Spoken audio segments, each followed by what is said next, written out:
Hello student, welcome to physics class, and in today class we will find how to calculate the dimension formula of any variable that is a and b. Given है आपके equation में a and b, f equals to a under root x bt square where f is force, x is distance and t is time. अब आपका right hand side में और left hand side में, इधर तो वेरिएबल दे रखे हैं बेटा राइट हैंड साइड में, और लेफ्ट हैंड साइड में क्या है, फोर्स. तो आपका राइट हैंड साइड में ए और बी का डायमेंशन फार्मूला निकालना है हमने. अब लेफ्ट हैंड साइड में किसका डायमेंशन फार्मूला है, फोर्स का. तो आपका राइट हैंड साइड में भी जो डायमेंशन फार्मूला आएगा, प्रिंसिपल ऑफ होमोजेनिटी ये बोलता है कि राइट हैंड साइड में भी जो डायमेंशन फार्मूला आएगा वो किसका आएगा, फोर्स का. अब फोर्स के अंदर फोर्स क्वांटिटी ऐड हो सकती है, इसलिए यहाँ पे दो बीच में एडिशन का साइन भी है, A under root x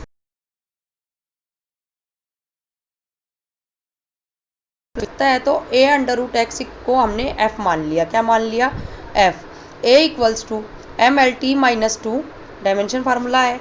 L half, तो आपका ये एल हाफ कहाँ ऊपर जाएगा तो माइनस हो जाएगा. माइनस होने की वजह से, अब बेस सेम होने की वजह से 1 minus M L 1 minus half T minus two. M का एलसीएम लेने के बाद एल की पावर क्या आ जाएगी, हाफ टी माइनस टू. अब ये किसका डायमेंशन फार्मूला आ गया है, ए का. Then B T square, B T square का क्या आएगा, इक्वल टू एफ, क्योंकि सेम क्वांटिटी के अंदर सेम क्वांटिटी ऐड होएगी. तो B equals to F by T square. F क्या है, M L T minus two, नीचे क्या है, टी स्केयर. तो टी स्केयर है, तो ये टी स्केयर नीचे से कहाँ जाएगा, ऊपर की तरफ ऊपर जाएगा. तो टी की माइनस टू पहले है, एक टी की माइनस टू नीचे से जो प्लस था वो माइनस बन जाएगा. तो एम एल टी माइनस 4 आ गया. अब हमसे ए और बी की पूछी होती तो हम इस तरह से कर देते, लेकिन हमें से पूछी है dimension, find the dimension of A by B, यानी कि ए को बी से डिवाइड कर दो डिवाइड करने के बाद मास से कैंसिल हो जाएगा. लेंथ की हाफ है, नीचे से -1 और एलसीएम लेने के बाद सोल्व करोगे तो एल की माइनस हाफ और क्या आ जाएगा, टी स्केयर. और आपका तो लास्ट फार्मूला क्या आ गया है, m0 l minus half T square. आपका डायमेंशन फार्मूला आया.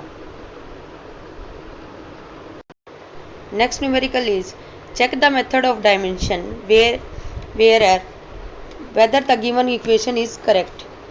T equals to 2 pi under root L by G, where T is time period of the simple pendulum, L is length of the pendulum, G is acceleration due to gravity. तो solution किस तरह से करेंगे बेटा, आप देखिए left hand side में किसका फार्मूला है, आपका टाइम पीरियड का.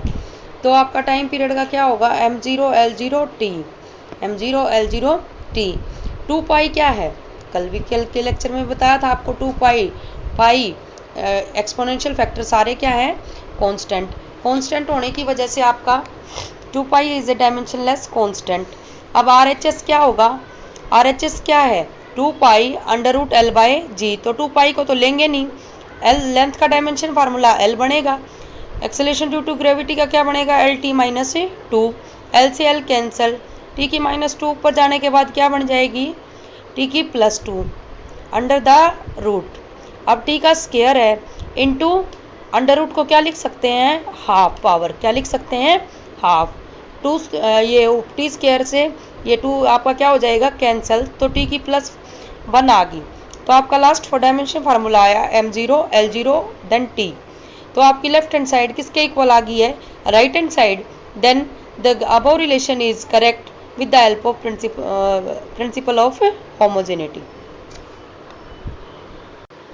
Next numerical is check the correctness of the given relation for de Broglie wavelength lambda equals to h upon mv, where lambda equals to de Broglie wavelength, h equals to Planck's constant, m equals to mass and v equals to velocity. ये relation हम बेटा 12th class के अंदर भी पढ़ेंगे और 11th में chemistry के अंदर भी पढ़ेंगे आपका ये रिलेशन. अब हमें चेक द करेक्टनेस देखनी है इसकी with the help of dimension. तो किस तरह से करते हैं, पहले लेफ्ट हैंड साइड लेंगे, फिर क्या लेंगे, राइट हैंड साइड. जैसा कि नाम से ही क्लियर हो रहा है, जब लेफ्ट हैंड साइड लेंगे वेव लेंथ. तो वेव लेंथ के लिए क्या फार्मूला आएगा, m0 l t0. अब उसके बाद आपका राइट हैंड साइड में क्या होगा, प्लैंक्स कांस्टेंट का क्या होगा, एनर्जी बाय फ्रीक्वेंसी. एनर्जी का क्या आएगा, ml स्क्वायर t माइनस 2 और फ्रीक्वेंसी का क्या आएगा, फ्रीक्वेंसी क्या होती है, एक 1 सेकेंड के अंदर कितने number of cycle complete out होंगे आपके, तो आपका फ्रीक्वेंसी का होता है 1/टाइम पीरियड, 1/टाइम पीरियड। तो टी की -1 हो जाएगा, ऊपर जाएगा ये -1, तो ऊपर क्या है ml² t -2 टी की +1। अब बेस सेम होने की वजह से यहाँ पे क्या आ जाएगा फार्मूले के अंदर, टी का बेस सेम होने की वजह से आपका ऐड होने के बाद ml² t -1 सॉरी, अब h/mv, अब h का क्या फार्मूला आया है ml² t -1 upon ml t -1। अब इसको सोल्व आउट करोगे तो ये नीचे से ऊपर जाएगा, तो m की -1 l की -1 t +1 ये बनेगा। m पहले एक पॉजिटिव ऊपर है, तो आपस में m को इकट्ठा कर लो, l को इकट्ठा करो और t को इकट्ठा करो। करने के बाद आपका आ गया रिलेशन में m0 l t0, तो लेफ्ट हैंड साइड किसके इक्वल होगी है, राइट हैंड साइड के। ठीक है, the given relation is correct with the help of principle of homogeneity. Thank you.